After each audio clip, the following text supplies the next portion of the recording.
most of my projects come from like referrals and people with similar budgets as previous projects, right?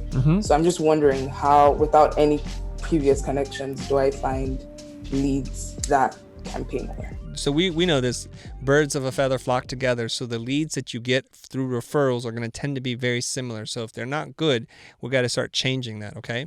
But that's not always true. So what happens is this: if Bob refers Jimmy to you and Jimmy calls you and it's like, hey, Bob said great things about you, and then you start talking about the project a little bit, you're going to say, because you know the referral source, you're going to say, Jimmy, before we go too deep, I just got to let you know, can you afford X? Because I don't want to waste your time. Most likely what they're going to say, if you've had this conversation before, it's like, but Bob told me you did it for $200.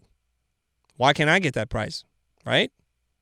And then you're going to say, well, I have a relationship with Bob. And that was at a point in time where I could charge that much. And I can't run an equitable business charging $200 anymore. You do realize that I can't sustain my business. And I might not be here tomorrow if I keep charging that price. So that was a one-time favor price for Bob. And that's how you would explain that. Okay? Now, you have to generate leads for yourself. Then the best way that I know how to generate leads is to develop really beautiful case studies and mock-ups on Behance, and then to translate that over to Instagram with links back to your Behance site. So your challenge is to close the gap.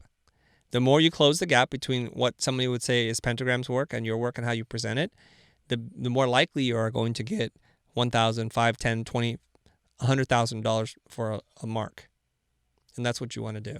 So I need you guys to learn how to be objective and look at your work, to have the tools to be a life learner and not to wait for some fool like myself to tell you it's good enough or it's not good enough. What does that do for you? That just means that you're going to be waiting around for the next person to tell you it's good enough or not.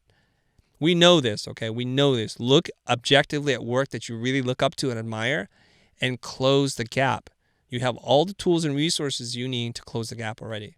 What you need is the will and the eye to see things for what they are and to be self-critical and say, look, if I change these things, if I present it this way, I'm going to get more notice.